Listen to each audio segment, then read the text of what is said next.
A first-of-its-kind experiment shows what really happens when dogs and cats are fed exclusively supermarket food and when given a BARF diet prepared with fresh ingredients. Under veterinary supervision, we monitor side by side the effects on digestion, hydration, energy, coat, oral health, and even laboratory tests. You will discover the differences that do not appear on the label and understand why the choice of your pet's diet can directly influence the quality and duration of his life. Watch until the end to see the results and draw your own conclusions. Subscribe to the channel and activate the bell to receive more analysis and tips on animal health and nutrition. Imagine entering a modern veterinary clinic with soft lights, state-of-the-art equipment, and that characteristic aroma of cleanliness and asepsis. In the center of the room, on a large stainless steel table, 2 containers were placed side by side. On one side, a bowl of ordinary dry food, bought in a supermarket, with the same appearance that millions of tutors offer every day to their dogs and cats. On the other, a meal prepared using the BARF method, consisting of fresh meat, ground fleshy bones, lightly crushed vegetables, and small portions of fruit, all balanced to mimic the natural diet of animals in the wild. The veterinarian, with years of experience in animal nutrition, explains that this comparison is not just a matter of taste or appearance.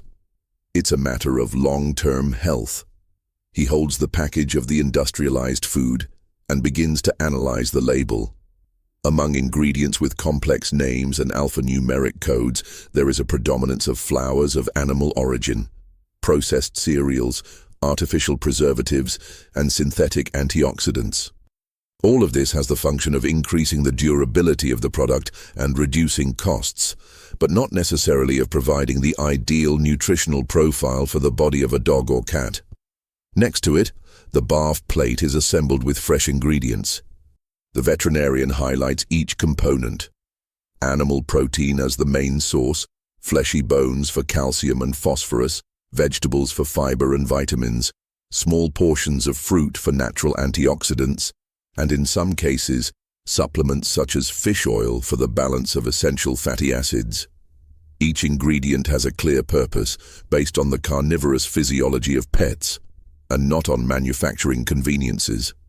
To understand the difference scientifically, the veterinarian initiates a sensory and physical test. First, it evaluates the odor. The dry food has a strong and uniform smell, the result of artificial flavorings added to increase palatability. BARF, on the other hand, has a natural aroma, varying according to the fresh ingredients used, which stimulates hunting instincts and genuine appetite.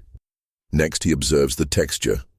While the grains of the feed are rigid and dry, designed to withstand time, BARF has a wet and varied consistency, with pieces that require more active chewing, contributing to the mechanical cleaning of the teeth. The next step is hydration.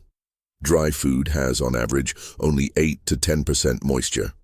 This means that the animal's body needs to compensate by drinking more water to process the meal, which can overload the kidneys and bladder in the long run, especially in cats, which naturally have low stimulus to drink. The BARF diet, on the other hand, composed of raw and fresh ingredients, contains between 65 and 75% moisture, providing natural hydration along with nutrients. Finally, the veterinarian comments on the metabolic impact. Supermarket food tends to generate blood glucose peaks due to the presence of refined carbohydrates, leading the body to energy fluctuations and can contribute to obesity and insulin resistance. The BARF diet, on the other hand, maintains a more stable glycemic index, providing constant energy and favoring the maintenance of lean muscle mass. He concludes the first day of observation by reinforcing that, although supermarket food is practical and more affordable, the long-term health results may be limited. The BARF diet requires more planning, hygiene, and professional supervision, but it offers a composition closer to what dogs and cats have been adapted to throughout their evolution. The experiment, however, is just beginning, and the next steps will reveal even clearer effects on digestion, disposition, and general health of the animals tested. On the second day of testing, The veterinarian's focus falls on digestibility and the immediate effects that each diet causes in the body. 2 healthy dogs and 2 cats of similar ages and sizes were chosen to participate in the experiment. Each of them would receive exclusively one of the diets for the entire evaluation period. A dog and a cat fed dry supermarket food, and the other 2 following the balanced BARF diet. The first observations occurred during feeding. The pets that received the industrialized food ate quickly and automatically, swallowing the grains almost without chewing. The intense aroma, the result of artificial flavorings, generated an immediate but fleeting interest. The animals fed BARF showed a different behavior. They sniffed each component, chewed larger pieces of meat, gnawed fleshy bones, and interacted with the meal in a more instinctive way, almost as if they were facing prey. In the following hours, the veterinarian monitored signs of digestion. For feed, the breakdown of refined carbohydrates occurred quickly, leading to accelerated but less efficient digestion. The BARF diet, because it has more protein and fat and minimal carbohydrates, required more work from the digestive system, promoting a slower and more constant release of energy.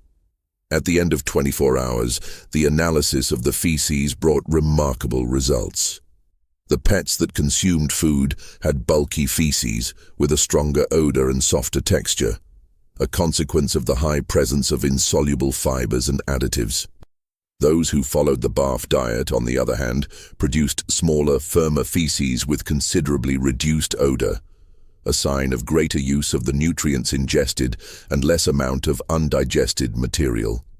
Hydration was another point observed. Although all animals had constant access to water, the consumption of those who received food was much higher, especially in cats. This is a reflection of the low humidity present in the dry grains.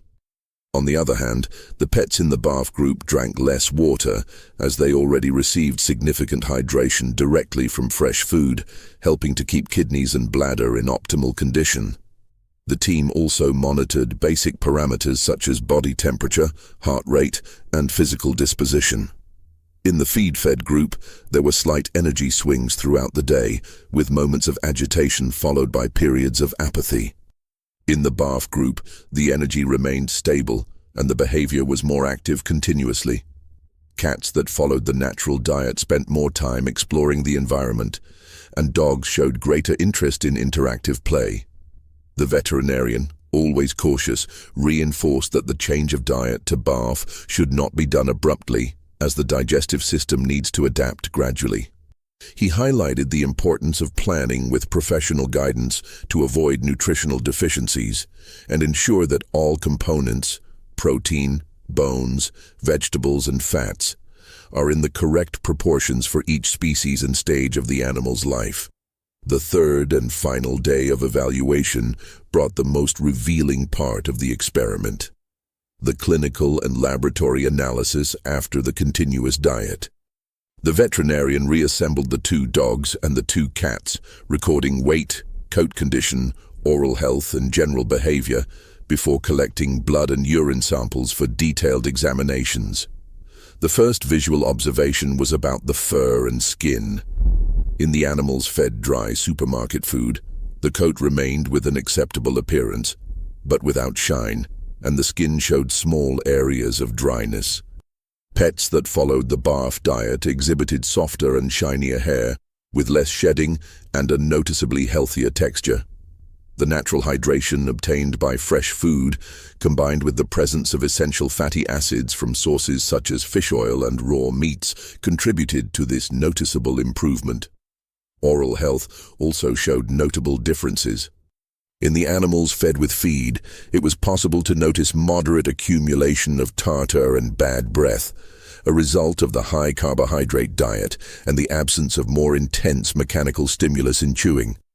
In the BARF group, chewing pieces of raw meat and bones helped in the mechanical removal of plaque, keeping the breath fresher and the gums healthier.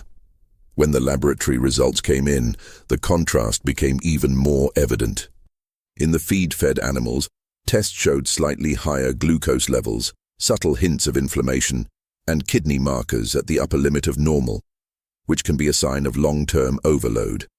In the BARF group, glucose levels were stable, kidney function was within the optimal range, and there were no signs of systemic inflammation, an indication that the diet was favoring a healthier metabolic balance.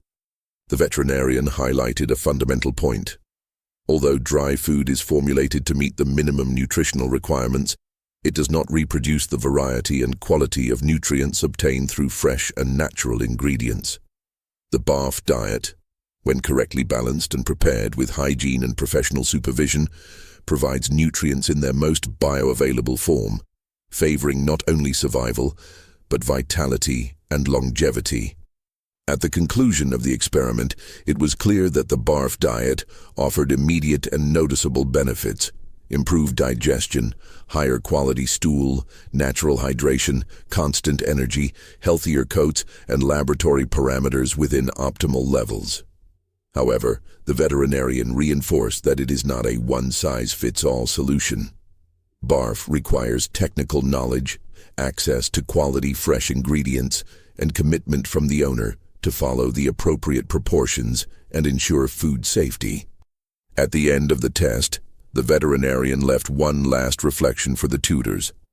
The choice between industrialized food and natural diet should not be based only on practicality or immediate cost.